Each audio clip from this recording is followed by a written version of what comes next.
Assalamualaikum warahmatullahi wabarakatuh. Selamat pagi anak-anak.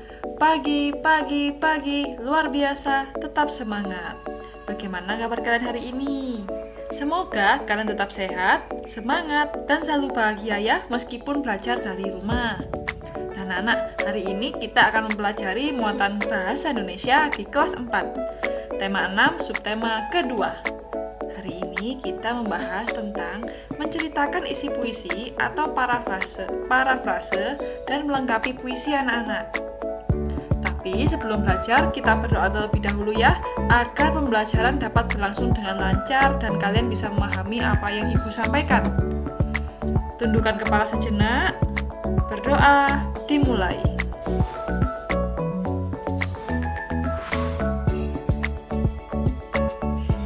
Berdoa selesai. Tujuan pembelajaran pada hari ini, yang pertama, kalian bisa mengetahui pengertian parafrase.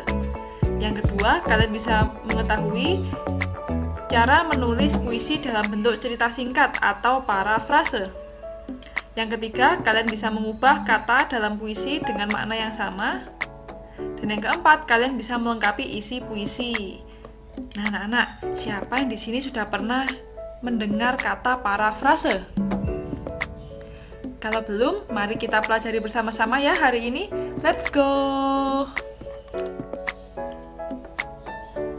Baiklah, Ibu punya puisi di bawah ini. Coba kalian baca ya. Nah, puisi ini berjudul Cita-Citaku karya M.H. Ridwan Hafiz. Ibu bantu baca ya. Cita-citaku. Cita-citaku ingin jadi dokter agar dapat menyembuhkan orang yang sakit. Cita-citaku ingin menjadi dokter agar anak-anak menjadi sehat. Aku harus belajar dengan sungguh-sungguh agar dapat menggapai cita-citaku itu. Aku harus belajar dengan sungguh-sungguh agar menjadi orang yang berguna bagi nusa dan bangsa. Oke, tepuk tangan dong buat Ibu. Oke, nah itu adalah puisi Cita-Citaku. Nah, dari puisi yang sudah kalian baca, coba sih bandingkan teks puisi ini yang telah kalian baca dengan teks yang ada di sebelah kanan yang juga berjudul Cita-Citaku. Jadi yang sebelah sini puisi, yang di sebelah sini ini coba kalian baca apa perbedaannya. Jadi yang sebelah kanan ini, aku ingin bercita-cita menjadi dokter agar dapat menyembuhkan orang yang sakit. Nah, selain itu juga menjadikan anak-anak menjadi sehat. Aku harus belajar dengan sungguh-sungguh agar bisa mencapai cita-citaku dan menjadi orang yang berguna bagi nusa dan bangsa. Nah, coba kalian bandingkan. Susunannya berbeda ya anak-anak. Kalau ini berbaris-baris ya. Kalau ini menjadi satu paragraf anak-anak. Ya. Kemudian, coba bandingkan saat Ibu membaca puisi tadi dengan Ibu membaca cerita ini. Nah, berbeda kan? Ya anak-anak, inilah yang disebut dengan parafrase. Apa itu parafrase? Ayo kita pelajari. Let's go. Pengertian parafrase. Jadi, parafrase atau parafrasa adalah pengungkapan kembali suatu tuturan bahasa ke dalam bentuk bahasa lain tanpa mengubah pengertian. Nah, jadi dari puisi tadi, Ibu ungkapkan kembali menjadi sebuah cerita tanpa mengubah pengertiannya. Tadi kan tentang dokter. Nah, cerita yang di sebelah kanan tadi juga tentang dokter kan? Nah, kalau ini puisi, bentuknya berbaris-baris ya, dan berbait-bait. Kalau parafrase ini bentuknya seperti paragraf anak-anak, menjadi cerita ya. Jadi ini puisinya kan tentang dokter, tentang seseorang yang ingin menjadi dokter.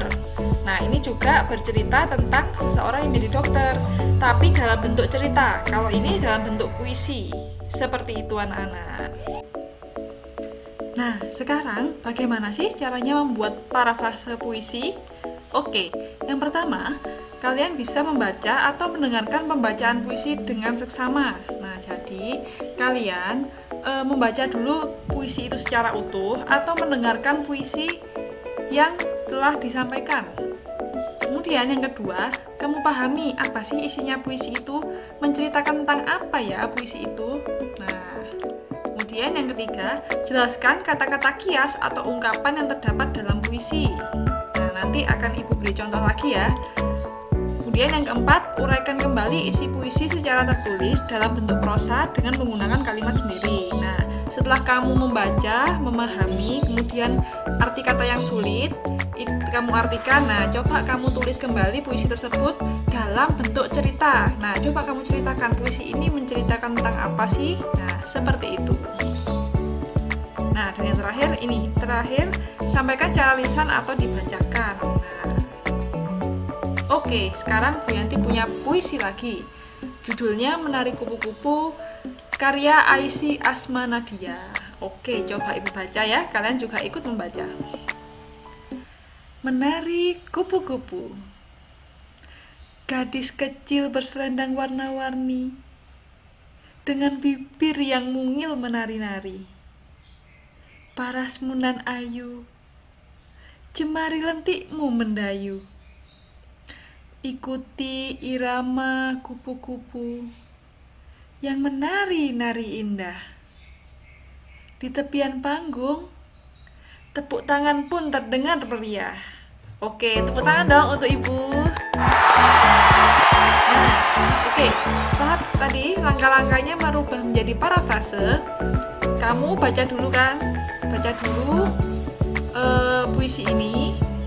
Kemudian kamu pahami ini menceritakan tentang apa ya. Nah, ini kan ceritanya gadis kecil yang sedang menari ya. Nah, gadis itu bibirnya mungil, cantik, terus gerakannya lentik mendayu. Nah, seperti itu. Kemudian kamu tulis kembali menjadi bentuk cerita. Nah, seperti ini. Seorang gadis cantik seperti Ibu yang menggunakan selendang warna-warni sedang menari kupu-kupu. Ia menari dengan indah, mengikuti irama musik sehingga ia mendapat tepuk tangan dari penonton. Nah, cerita ini tidak merubah isi dari puisi ini kan, sama-sama menceritakan gadis cantik yang sedang menari. Seperti itu. Bisa ya anak-anak? Harus bisa. Nah, sekarang kita lanjut pada materi mengubah kata dalam puisi dengan makna yang sama. Nah, Ibu punya puisi anak-anak. Judulnya Pemain Bola. Coba kalian baca ya, dan Ibu akan mencoba membacakan juga. Kalian dengarkan. Pemain bola bergerak lincah di lapangan, berlari cepat seperti rusa, membawa bola dengan cekatan.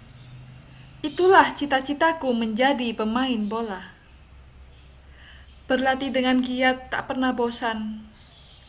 Cita-cita tinggi harus diperjuangkan. Bukan hanya berangan-angan. Aku ingin cita-citaku jadi kenyataan. Oke, seperti itu anak-anak cara membacanya. Nah, sekarang kita akan mencoba merubah kata yang ada pada satu baris dengan menggunakan makna yang sama atau kata yang masih nyambung dengan puisi ini. Oke. Kita coba merubah kata lincah. Nah, lincah ini Ibu ganti menjadi gesit. Nah, jadi lincah dan gesit itu kan hampir sama dan nyambungkan dengan judulnya. Oke, kemudian berlari cepat seperti rusa. Oke, Ibu ganti berlari cepat seperti kuda. Nah, rusa sama kuda kan sama-sama cepat ya larinya. Kemudian membawa bola dengan cekatan. Nah, kata cekatan Ibu ubah menjadi semangat. Nah, meskipun maknanya berbeda, tapi ini masih berhubungan dengan isi puisinya. Oke. Kemudian, itulah cita-citaku menjadi pemain bola. Nah, ini Ibu rubah menjadi, bukan Ibu rubah, Ibu tambah, maaf ya. Ibu rubah menjadi pemain sepak bola. Nah, jadi kalian juga boleh menambahkan sedikit kata yang sesuai dengan makna puisinya. Berlatih dengan giat tak pernah bosan. Nah, ini Ibu ganti tak pernah lelah. Nah, ini kan juga sama, bisa nyambung dengan puisinya. Cita-cita tinggi harus diperjuangkan, Ibu ganti dengan harapan tinggi. Kemudian, bukan hanya berangan-angan, Ibu ganti tidak hanya berangan-angan. Nah, jadi hampir sama ya maknanya. Aku ingin cita-citaku jadi kenyataan. Nah, ini Ibu ganti kenyataan menjadi nyata. Seperti itu anak-anak. Jadi kalau merubah itu yang kata-katanya sama, yang maknanya hampir sama, atau kata-kata yang masih nyambung dengan isi puisinya. Nah, ini dia syarat dalam mengubah kata dalam puisi. Kata yang diubah memiliki makna yang sama. Kemudian, makna yang diubah dapat berhubungan atau terkait dengan kata sebelumnya, jadi harus nyambung. Nah, ini saat dibaca terdengar nyambung atau enak didengar. Nah, dapat diganti dengan sinonim atau persamaan kata yang lain. Seperti itu. Nah, sekarang kita masuk ke materi melengkapi isi puisi. Nah, ini Ibu miliki puisi anak-anak, tapi ada titik-titiknya. Nah, titik-titik ini harus dilengkapi. Ya, puisi ini berjudul Kawan Sejatiku karya Lani untuk Benny, Made, dan Siti. Oke, lanjut. Nah, sekarang cara melengkapi isi puisi. Pertama, baca puisi dengan seksama. Kalian baca semuanya secara utuh. Nah, kemudian pilih kata yang sesuai dengan isi baris puisi yang belum lengkap. Nah, jadi kamu memilih kata itu sesuai dengan isinya satu baris itu. Apa isinya?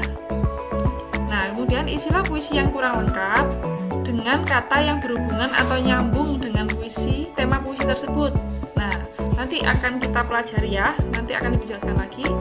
Kemudian, gunakan kata yang positif atau baik, seperti itu. Jadi tidak menggunakan kata yang kasar, seperti itu. Oke, kita coba ya melengkapi isi puisi Kawan Sejatiku karya Lani. Oke. Karena judulnya Kawan Sejati, nah ini, wahai titik-titik sejatiku. Berarti isinya apa kalau sesuai dengan judulnya? Kawan Sejatiku. Oke. Kamu selalu bermain denganku, bermain bersamaku. Nah, selalu menemaniku mengerjakan titik-titik sekolahku. Nah, kira-kira apa ya yang dikerjakan di sekolah? Nah, ini kan kita mencari dulu. Ini yang nyambung dengan kata-kata ini, kalimat ini apa ya? Nah, kau selalu mengerjakan tugas sekolahku. Selalu menemani saat aku pilu. Nah, pasti ditemani kan nggak mungkin kalau ini isinya selalu ditinggal saat pilu. Nah, jadi ini tadi penggunaan kata yang positif, tidak yang kasar atau yang tidak menjatuhkan puisi ini. Wahai kawan sejati, walau kita titik-titik suku dan agama. Nah, jadi kira-kira titik-titik ini apa isinya anak-anak? Kalau ada suku dan agama. Oke, kita lihat lagi pada judulnya. Karena ini ada Benny, Made, dan Siti. Nah, mereka kan memiliki suku dan agama yang berbeda. Nah, jadi ini kita isi berbeda. Nah, jadi masih nyambung ya dengan isi puisinya. Kau selalu mengingatkanku untuk titik-titik. Nah, untuk apa ya? Ini kan banyak kemungkinan. Nah, kalau kamu bingung, kamu baca baris selanjutnya. Dan mengucapkan titik-titik saat hari raya. Nah, hari raya ini kan identik dengan agama, dengan beribadah. Jadi ini bisa diisi dengan beribadah dan mengucapkan. Nah, apa yang diucapkan saat hari raya? Salam. Seperti itu anak-anak. Jadi harus nyambung dengan baris yang kita cari dengan baris sebelumnya atau baris sesudahnya. Wahai kawanku, takkan pernah ku lupa dirimu. Oke. Kita akan selalu bersama-sama untuk meraih. Nah, apa yang diraih? Cita-cita. Seperti itu anak-anak. Mudah sekali ya anak-anak. Jadi kalian perhatikan tadi, kalian perhatikan puisi ini isinya tentang apa. Kalian baca dengan utuh atau seksama, kemudian kamu cari kata yang nyambung atau berhubungan dengan puisi ini. Seperti itu. Oke, kita sudah sampai pada pesan moral. Pesan moral pada hari ini, mereka yang ingin berhenti belajar dan menuntut ilmu akan menjadi pemilik masa lalu. Tetapi mereka yang terus giat belajar akan menjadi pemilik masa depan. Nah, oleh karena itu anak-anak, kalian harus giat dalam belajar ya. Jangan malas-malasan karena kalian itu masih muda dan kalian tuh memiliki potensi untuk menjadi seseorang yang hebat di masa depan, oke? Jadi kalian harus terus belajar ya, karena belajar itu nggak ada ruginya kok anak-anak. Tapi dengan belajar itu kalian malah menambah ilmu, menambah pengetahuan, ya, menjadi tahu yang sebelumnya nggak tahu jadi tahu. Nah, seperti itu. Bisa ya anak-anakku yang hebat? Oke, pasti bisa. Oke, Ibu memiliki tugas, ada 2 tugas. Yang pertama, ini ada puisi yang berjudul Petani. Nah, coba kamu buat parafrase atau kamu buat cerita singkat yang berhubungan dengan isi puisi ini, minimal 1 paragraf. Untuk tugas yang kedua, nah ini ada puisi karyanya Bu Yanti ya. Nah, coba kamu baca puisi ini, lalu kamu tulis kembali puisi dan dilengkapi bagian puisi yang belum lengkap dengan kata-kata yang sesuai. Nah, ini kan masih belum lengkap, ada titik-titiknya. Nah, nanti kamu lengkapi ya. Pasti bisa, Ibu percaya kalian bisa mengerjakan tugas ini. Baiklah anak-anak, mungkin itu yang bisa Ibu sampaikan. Ibu mohon maaf apabila Ibu menjelaskannya terlalu cepat atau mungkin kalian tidak paham. Nah, kalian bisa komen video ini kalau misalnya ada sesuatu yang tidak kalian pahami atau mungkin ada saran untuk Bu Yanti bagaimana Ibu menjelaskannya. Oke? Ibu akhiri, terima kasih kalian sudah memperhatikan. Semangat ya dalam belajar dan selalu jaga kesehatan. Terima kasih. Wassalamualaikum warahmatullahi wabarakatuh. Sampai jumpa anak-anak. Dadah. I miss you.